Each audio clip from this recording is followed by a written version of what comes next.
Hi everyone, hope you are all fine and hope you are studying the daily lessons. Actually, we were discussing the third chapter, metals and non-metals, isn't it?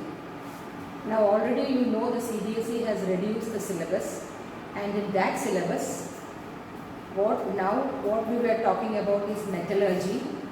That syllabus is cut down or it is reduced. Okay, so that is not in the portion for your CBSE exam. Okay, so actually we have learned a little bit of metallurgy, but no problem. It is always be an information for you. So till that, there comes the end of the the third chapter. Okay, so we are not going into details of the extraction of the ores because it is reduced by the CBSE this year. Okay, so the third chapter is over. Now what you should do is, you should write the in-text questions as well as the exercise till metallurgy. Metallurgy, it is not for the exam. So till metallurgy, you have to write the exercise questions as well as the in-text question. Okay, in your notebook.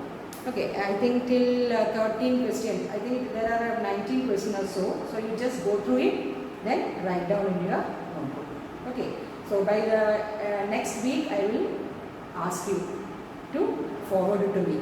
Okay, so be ready with the notes. Okay. So today we are going into a new chapter, that is second chapter, that is acid, bases and salts. Okay, so today's topic is acid, bases and salts. A very simple topic but very important topic. Okay, now you have heard about many acids, isn't it? Like HCl. Okay, HCl is what? HCl is hydrochloric acid. Or you have heard about sulfuric acid, isn't it? Even though you don't know the chemical formula, I think you know the chemical formula also. Okay, and you have heard about nitric acid, that is HNO3, or carbonic acid, that is H2CO3, isn't it? Or acetic acid. Acetic acid, have you heard of acetic acid? That is vinegar. Vinegar, you have heard about it, right? We used to preserve pickles and all, vinegar. Okay. Or you heard about citric acid? You heard about citric acid? You know citrus fruits, isn't it? Lime, orange, etc. It contains citric acid. Or formic acid. Formic acid, where you find in ants. Okay, ant. Formic acid is there. So you have come across with so many acids till now. Okay, so these are some of the examples of acids. Now when we talk about bases, you must have heard about KOH, that is potassium hydroxide, or you heard about calcium hydroxide, okay, or you heard about sodium carbonate or sodium bicarbonate, that is baking powder or baking soda, washing soda. All these are examples of bases. Or simply if you want a base, you can say soap is an example of a base, isn't it? Soap. Soap is an example of a base. So all these are bases. Okay. So acids, now you are familiar with acids, familiar with base, and what are salts, by the way? Salts means when an acid reacts with a base, you will get salt and water. So there you can prepare salt. So acid when react with base will give you salt. Okay. For example, the common salt NaCl, sodium chloride. Okay, salt, sodium chloride, ammonium chloride. All these are examples of salts. Okay. So this is just to tell you what is an acid, what is a base, and what is a salt. But if you ask chemically what is an acid, I will tell you that acids is a substance which can liberate or which can donate what? H plus ions. Okay, which can liberate or donate H plus ions is what is chemically called as an acid. Okay, or a base which can donate, a substance which can liberate or donate an OH minus ion is called as a base. Simply speaking, in chemistry we will say acids are those which contains an H plus ion. See, HCl, it contains H plus ions. Okay, it is able to donate it also. That's it. H2SO4, H is there. This will donate H. HNO3 will donate H. H2CO3 will donate H. Acetic acid, that is CH3COOH. CH3COOH, it can donate H. So something which can donate H plus ions in solution, that we'll study later. More detail we will study this. But for an introductory thing, anything which contains an H plus ion is called as what? An acid. And the same way we can say any substance which contains an OH minus ion is called as a base. For example, KOH. KOH means it contains an OH K minus, K plus and OH minus. Calcium hydroxide, there is OH. Potassium hydroxide or lithium hydroxide. Okay, these are bases. But if you ask me, sodium carbonate, that also I said it's a base. So where is the OH minus? Okay, so that we will come into later thing. Okay, that we'll discuss later. Okay, so generally if you want to speak about an acid or a base, you will simply say that any substance which contains or donate H plus ions is called as an acid, and anything which contains an OH minus ion is a base. Many scientists have defined the acid definition in many ways that you will study in higher classes. Okay, Lowry-Bronsted concept of acid, Possel's concepts of acids, so many are there. Arrhenius concept of acid. So many scientists have defined acid in several ways, like one proton or H plus ion. Some scientists have defined acids as taking away of electrons, they call it as acid. Giving away of electrons, they call it as base. So we will study later in higher classes. So just to have an introduction of acid and base, that's all. If anyone asks you what's an acid, you can say if anything which can liberate H plus ion or anything which can liberate OH minus ion, that's a base or this is an acid. So is it clear? Now, if for example, if you have if you overeat something, okay, and if you have an indigestion, how does indigestion come into your stomach? You know HCl is there, isn't it? The stomach will have HCl, and if the HCl is too much, you will say you have an acidity problem. Then what will the doctor say, or what your mom will say? Okay, maybe this is an acidity, so they will give you a medicine called Gelusil or Eno or something like that, or milk of magnesia or something like that. So actually what is that? That is base. So if you have an acidity problem, you have to take base. Why? Because when acid is there, base can neutralize the acid to make it salt and water. So that is the story behind taking this Gelusil or Eno or milk of magnesia. What is milk of magnesia? Magnesium hydroxide. Okay, magnesium hydroxide, milk of magnesia. So this is a base. So when acid is in excess or it secretes acid excess, you will have base to dilute it or base to neutralize it. Okay, so these are some of the examples of acids, bases, etc. Okay, now what is the taste of an acid? You know, can you taste HCl acid or can you taste sulfuric acid? No. But you can taste the citrus fruits, no? Where citric acid is there, isn't it? Or you can taste vinegar. Okay, this vinegar and citric acid are all the examples of organic acids that we will study later, because acids can be classified into organic acid and mineral acids. Okay, HCl, HNO3, H2SO4, etc. are mineral acids. Why? Because they are getting from minerals like carbonates, sulfates, nitrates, chlorides, etc. So citric acid or acetic acid, how it tastes? It is sour in taste, isn't it? Sour. If you have vinegar, then it is sour in taste. And what about base? Base is bitter in taste. So that you have to remember. That is, acids are sour in taste and bases are bitter in taste. Okay.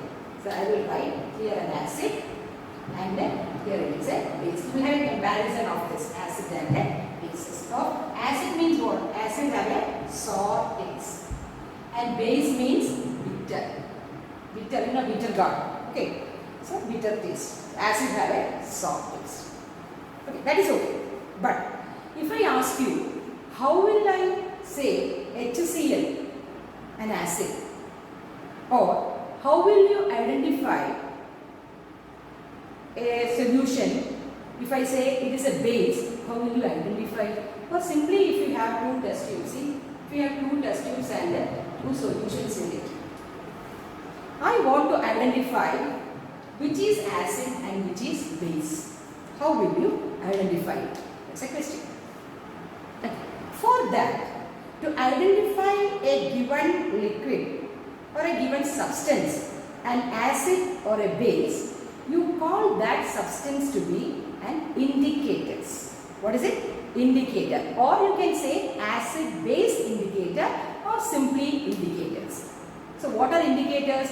Indicators are those substances which can identify which is acid and which is base. Okay. So when you talk about indicators, for example, indicators means what? Something indicating that it is an acid or it is a base. Okay, so that substances which says that it's an acid or base is called as acid-base indicators. Okay, so now we will talk about acid-base indicators or simply indicators. Okay, now indicators, generally if you want to divide, indicators can be classified as natural indicators as well as synthetic indicators. See, indicators can be classified as natural indicators as well as synthetic indicators. Okay, what is natural indicator? You are getting from nature. Okay, so indicators means what? The indicators are substances which will have characteristic, if I say color change, I can say color change in acidic as well as basic media. Okay, so they are called as indicators. We will come to it. Okay, so natural indicators means which we get from the nature. And one of the example of natural indicator is litmus. Litmus is an example of a natural indicator.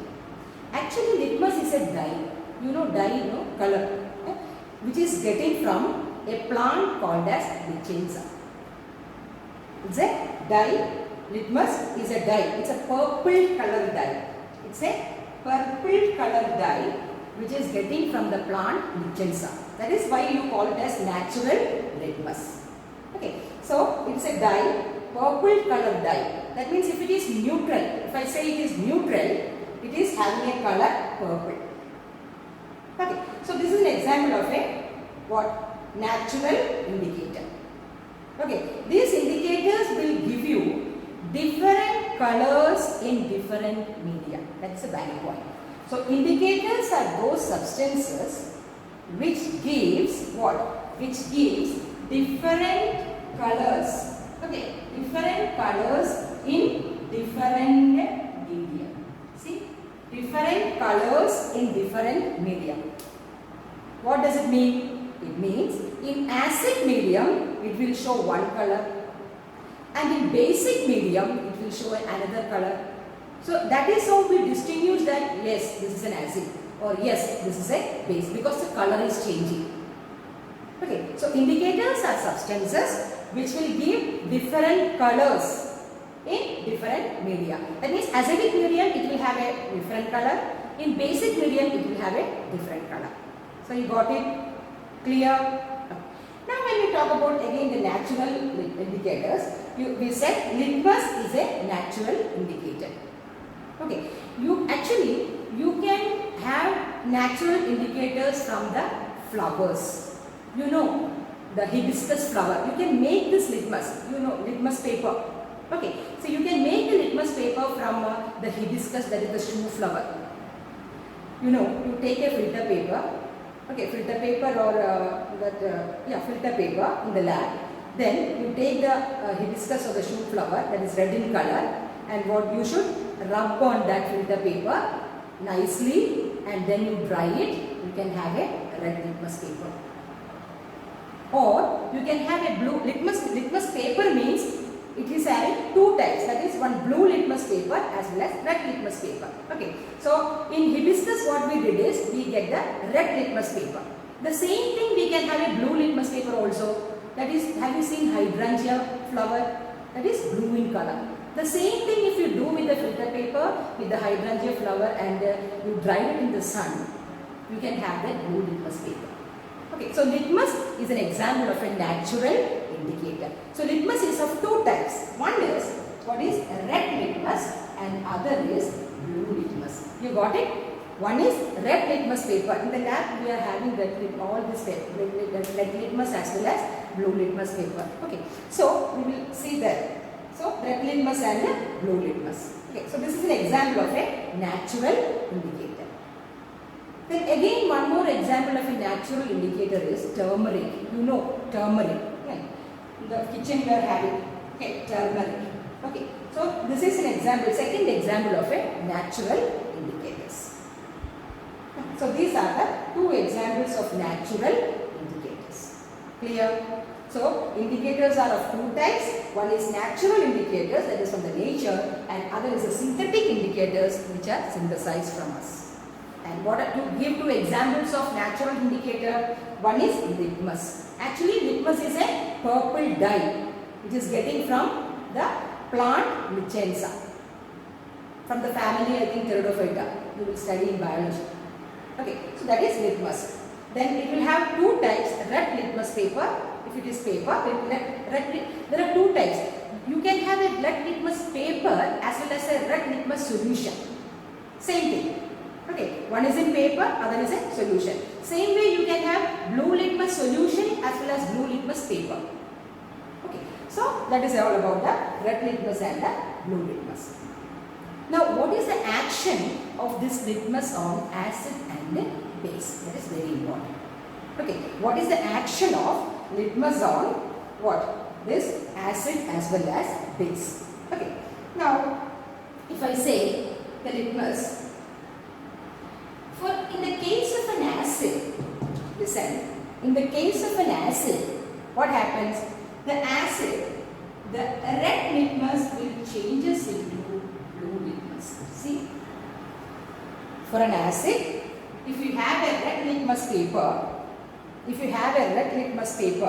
and if you have an acid, for say example HCl in a test tube, if you dip this red litmus paper,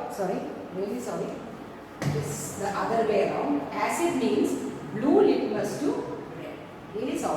Acid is blue litmus to red. Okay, so if you have an HCl in a test tube and if you have a blue litmus paper, if you dip the blue litmus paper into the acid, it will turn into red. So by seeing, see the color gets changed. That is why I told you different colors in different medium. Okay, different colors. So here what is the color change? In an acid medium, the blue litmus paper, if you dip it, the blue litmus is converted into red color. It is red litmus. Got it? Now, what about the case of a base? Base means the red litmus paper is getting converted to blue litmus paper. That is vice versa. The opposite to that. So, in acidic medium, the blue litmus, if you dip a blue litmus paper into an acid, HCl or HNO3 or H2SO4, the blue litmus paper will change it into the red color. That is color changing. It is indicator. That's an indication that the given substance is an acid. That is why they are called as indicators or acid-base indicators. What about the case of base? Base, if NaOH or KOH in a test tube, if you dip a red litmus paper into it, what will happen? The red litmus paper gets converted into blue litmus. So that is a color change. Thereby indicating that the given species or the given substance is an acid and the given substance here is a base. Got it? So that is about this litmus paper, where the litmus is a natural indicator. You can have so many natural indicators like the flowers from hydrangea, petunia, etc. or a shoe flower, etc. You can make this litmus paper. Okay, so turmeric is an example of a natural litmus. Okay, so this is about the natural indicators. Understood? Now we will move on to what is synthetic indicator. Synthetic indicator means what? We are making man-made indicators. There are two types of indicators, that is phenolphthalein and methyl orange.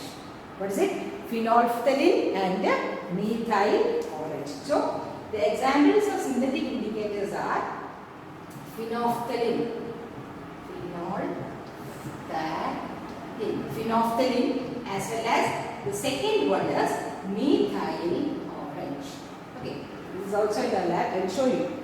Okay, once you come to the school, you will have all these activities. Okay. So phenolphthalein as well as methyl orange. So these are the two examples of synthetic indicators. Okay, two examples of natural indicators are turmeric as well as litmus. Okay, two examples of synthetic indicators are phenolphthalein as well as methyl orange.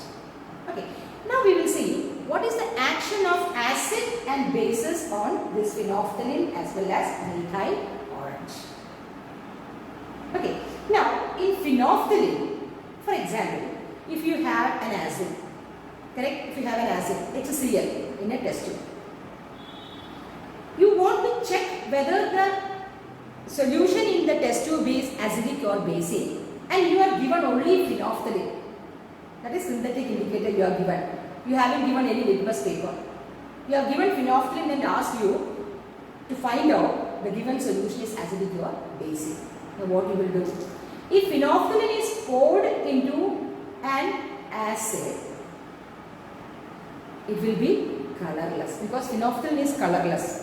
Okay, so if we pour that into an acid, you will have colorless. So phenolphthalein, in the case of an acid, it is colorless. Okay, so in acidic medium, this phenolphthalein is colorless. As such, phenolphthalein is colorless. Okay, so in acidic medium, it is colorless, and in basic medium, for example, if you have an NaOH in a test tube, and if you are dropping the phenolphthalein into it, the colorless phenolphthalein into it, suddenly the color will change to pink. Okay, so in basic medium, what happens? The phenolphthalein, the color changes to pink. Okay, the moment it gets into that NaOH, it will become pink. Okay, so again see, there is a change in color. In acidic medium, it is colorless, and in basic medium, it is pink. So again the definition goes to what? Different colors in different media. In acidic medium, it is colorless. In basic medium, it is pink. Understood? Methyl orange, it is again a synthetic indicator. In acidic medium, it is red, and in basic medium, it is yellow. See? In acidic medium, it is red, and in basic medium, it is yellow. So again see, there is methyl orange is an orange-like crystals. Okay. So in acidic medium, when acid is added or methyl orange is added to an acid, you will get a reddish color. And when it is added to a base, NaOH or KOH or lithium hydroxide, etc., you will get an yellow color. Again, there is a color difference or a color change. So you can say these are all indicators or acid-base indicators. So understood what is acid-base indicators? They are nothing but the substances which give different colors in different media. That is a value point. You have to write like that. Different colors in different media. So is it clear? Now, if you ask me, is it only an indicator is set where there is a change in color? There is nothing else. Nothing else means you can say if there is a change in odor. Odor means what? Smell. Okay, that means in acidic medium, if it is having some specific smell, and in basic medium, if it is having another smell, then that type of indicators, once again, a substance which give different smell, or you can say different order of smell. Say, so a substance which gives different order in different media. That means acidic medium there is one order, in basic medium there is another order, means smell. So that type of indicators is called as olfactory indicators. What is it? Olfactory indicators. Okay. So the other one is simply an acid-base indicator or simply an indicator. Then by differentiating it with odor or smell, that type of indicators you call it as olfactory indicators. What is it? Olfactory indicator. So how will you define an olfactory indicator? A substance which gives different smell or odor in different media. Got it? What is simply an indicator? A substance which gives different color in different media. What are olfactory indicators? Those substances which gives different odor or smell in different media. So these are the two types of indicators which you have to study. Now coming into the examples of olfactory indicators, you can have an example of an olfactory indicator is vanilla essence. You know, right? You have heard of vanilla essence, isn't it? Then onions. Onions. Okay. You will say onions. Somebody will say onions or onions, whatever. Okay. So onions or vanilla and clove oil. Clove oil. Clove means that something, no? In masala and all you can have that clove. So clove oil. So these three are what? These three are the examples of olfactory indicators. Okay. Now how will you check for acids and bases, these olfactory indicators? How will you check for it? Okay. Now you have an activity in your book. It says that you take a small plastic bag and you put some onions into it, and also you put 2 or 3 strips. Strips means small. Okay. 2 or 3 strips of small cloth. Small white cloth or small good clothes. Okay. Small strips, 3 or 4 small strips of clothes, and you put that strips of clothes into what? Into the bag, into the plastic bag which contains onions. You tie it and keep it tight. Okay, and you keep it in the fridge or refrigerate it. Now on the next day, you take out the cloth strips which you have put in the plastic bag. Okay, so that cloth strip is ready for examining the olfactory indicators. Have you understood what I have told you? Once again I will tell you. Take a plastic bag, small plastic one. Put some onions into it. Take 2 or 3 strips of clothes, pure cloth, into it and tie it. Keep it for 1 day. Even in the refrigerator, okay, it is there, lying down in the refrigerator. The second day you take it out and take the cloth strips. And now the cloth strips, if you have smelled it, you know that there is a smell of onion in that cloth strip. That is okay. Now what you should do is, you should pour. You keep the strip of the cloth lying on a table, and what you have to do? You put a drop of what? You put a drop of acid into it. You are going to test acid and base, correct? On the order. Okay. So you put some acid into it. Then you smell the onion. The strip of cloth. You will see there is a different smell in that cloth, or it retains the smell in the cloth. There is some smell in that cloth, which shows that in acidic medium, what happens? There is a smell. But if you put some base, NaOH or KOH into this cloth, thus you can't have any smell. It's a neutral smell. You got it? So in basic medium, there is no smell, whereas in acidic medium, there is a particular smell for this onions. So again, what it indicates? It indicates that in acidic medium, there is a smell, but in basic medium, the onions, it is not having any smell. So that is a difference. Or thus we can differentiate between different smells in different media. Acidic medium, it retains the smell. Whereas in basic medium, the smell will go off.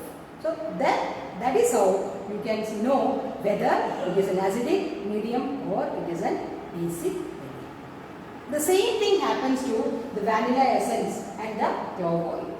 In acidic medium, this vanilla and clove oil also retains its odor, whereas in the basic medium, the odor will go off. Okay, so these are the examples of olfactory indicators. Okay, so these are the introduction of, this is about olfactory indicators. Okay. So once again I will tell you what are indicators. We talked about what are indicators. Okay, indicators are substances which have different colors in different media. Then we talked about natural indicators as well as what? As well as synthetic indicators. Then we saw what are the color changes in the litmus paper. That is, acid means it will have what? It will change the blue litmus to red, and the basic means red litmus to blue. Correct? Now, what about the synthetic indicators? There are two synthetic indicators we studied, that is phenolphthalein and methyl orange. Phenolphthalein, what happens in acidic media? It is colorless. What is in basic media? It is pink. Methyl orange, in acidic medium, it is red, and in basic medium, it is yellow. Okay, so this is all about what? This is all about the indicators. So is it okay? Now we will see the next topic, that is more about acid, bases and salt. Okay, or the chemical properties of acid, bases as well as salt. Now we will see the reactions one by one. Okay, with acids and bases. Okay, the first reaction is the reaction of metals with acids as well as bases. Okay, there are mainly I think 4 reactions we have to study. That is the reaction of metals with acid bases, then with metal carbonates or bicarbonates with acid and bases, then acid plus base, then metallic oxides with acids and bases. So these are the 4 reactions, out of which we will study the first reaction, that is the reaction of metals with acids as well as base. Okay. Now, initially I will tell you a generic equation for this as, you see, metal plus an acid or a base. Okay. Metal, this is only generic equation, there are exceptions, but generally, okay, that is metals plus acids or bases will give you what? Salt plus hydrogen. Very, very important, this equation. That is, metal plus acid or base will give you salt plus hydrogen. Now, what is hydrogen here? The hydrogen gas is evolving. Okay, so I can put this as what? This as a upper arrow. That means it is a hydrogen gas. So, the generic equation is any metal, exceptions are there, but generally metal plus acid or base will give you salt plus hydrogen. Okay. For example, if you say a metal like zinc plus an acid like HCl, what you will get? You will get the salt, that is, what is the salt? Zinc chloride, isn't it? Plus hydrogen. Okay. So you balance it. So Zn plus 2 HCl gives ZnCl2 plus hydrogen. Okay. You will have another example, that is magnesium. Instead of zinc, magnesium. So magnesium plus HCl will give you what? MgCl2 plus hydrogen. Okay. Or if you want to have, instead of HCl, if you want to have H2SO4, again another acid. See, you will get what? The salt, that is MgSO4 plus hydrogen. See. So a metal, when reacts, the first reaction, that is a metal with acid or base. So generally metal, when it reacts with acid or base to form the corresponding salt and hydrogen gas. Now, there is an activity in your textbook, that is how you will identify the gas evolved is hydrogen. Okay, so that we will see here. The gas evolved is hydrogen. So how will we go for that gas as a hydrogen? There's an experiment for that. Okay, so we will take that experiment. Okay, so for that you take, I think we have shown it in the first class, that is with metal and acid, if you remember. Okay, so you have a test tube. Okay, and in this you take metal like zinc. Now what you will call this zinc as zinc granules. You have seen that, right? I have shown you. Okay, that's zinc granules. Okay, so zinc granules, you put some zinc granules into it and you pour what? You pour an acid, say H2SO4. So in experiments we will have only dilute acids. You won't take concentrated acids for experiments. Okay, so you take dilute acid to it. Okay, then what you should do? You cover this test tube with a cork and you put this in a stand. Okay, it's in a stand. Okay, now what happens? You take a tube out of which, see, this tube is called as delivery tube.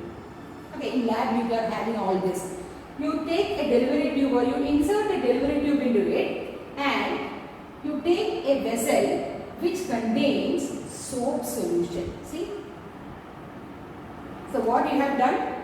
You have taken a test tube, correct? Then you put some zinc granules, you know, right? Zinc granules. You will say zinc granules or sodium hydroxide pellets. Okay. Now copper powder or iron filings, etc. Okay, that is a terminology in chemistry. So zinc granules. Okay. Zinc granules and you pour some dilute H2SO4 to it. Okay. The moment you drop this dilute H2SO4 into it, you can observe that. That's the observation part. Okay. Observe that what? There are small bubbles in this zinc granules. In the surface of the zinc granules. See, there are small bubbles attached to the zinc granules. Okay, and as well as small bubbles coming up into the test tube. So observation is what? There are small bubbles at the surface, tiny bubbles at the surface of the zinc granules as well as it is coming to the top of the test tube. Okay, now what we have done, you have put a tube into it. So the hydrogen gas will be passing through this tube and getting it into the soap solution. Now here again there is one observation, you know. In the soap solution what happens is the hydrogen gas will form bubbles. See here what happens? The hydrogen gas will form bubbles. Okay, small bubbles are producing at the end of this delivery tube and coming up to the solution.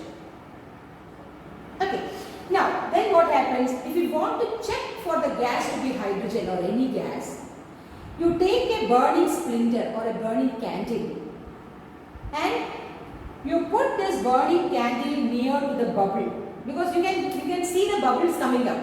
So you just show that burning candle into this bubble. Okay, a burning candle into this bubble. What happens? It will burn with a pop sound. See, it will burn with a pop sound. So if you hear a pop sound, okay, if you hear a pop sound, you can say the gas evolved is hydrogen.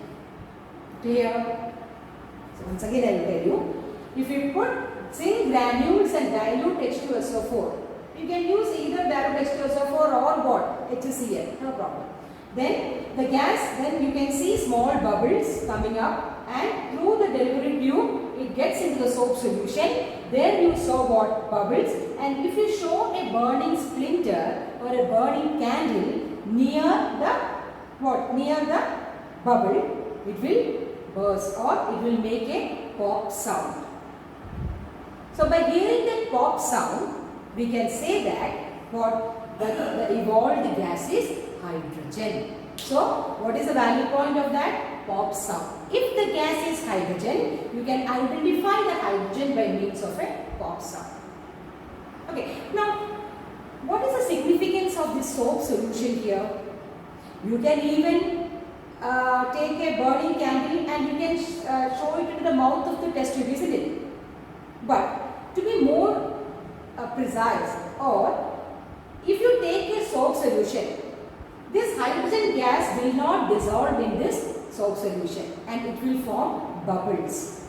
But if you take water, you won't get bubbles. Okay, it will dissolve in it. You won't get that gas. Here you can see very well, you can observe that is in soap solution, this hydrogen gas will form bubbles. That is, it does not dissolve in this soap solution. So it does not dissolve means what? The hydrogen gas will come up along with the soap, that is bubbles, as bubbles. So by seeing the bubbles, you can what? You can take a splinter, burning candle and get into the, or you can show it into the bubble. There you can see a pop sound. So that is how you test for hydrogen. Okay, it burns with a pop sound. That is the observation. It burns with a pop sound, POP, pop sound. So that is how you can verify, or you can say that hydrogen gas is evolved. Isn't it? If it is a carbon dioxide gas, what will happen to that burning candle or burning splinter? It will distinguish. Isn't it? It is a non-supporter of combustion. So it will distinguish. Okay, that candle, flame. Okay, so this is how, this is an activity in your textbook. So please write the activity. How you will write the activity? First, the experimentation part. What all you are doing in the experiment. Take a test tube. Put zinc granules into it, pour dilute sulfuric acid into it, clamp it into a stand, put a delivery tube, then it is put in a soap solution. Okay, so all these are the experimental part, and you have to draw a neat diagram also. Okay, in your notebook. Now what is observation? Two observations. One is you can have small bubbles in the surface of the zinc metal, as well as you can see the bubbles in the soap water. And third observation is that we can hear a pop sound. The burning of hydrogen gas by a pop sound. That is it. Burning of hydrogen gas with a pop sound. Underline the pop sound. That's very important. So this is how you can say the evolved gas is hydrogen. Is it clear? So today itself you make that note with a neat diagram. Okay. Now is it clear? Shall I wrap? Now we will see what happens when metal react with base. We saw what happens when metal react with acid. Now we will see what happens when metal react with the base. Okay, there is no experimental part for this, just an equation. That is, for example, metal you are taking it as zinc. Okay, zinc plus NaOH. NaOH is a base. You know that, isn't it?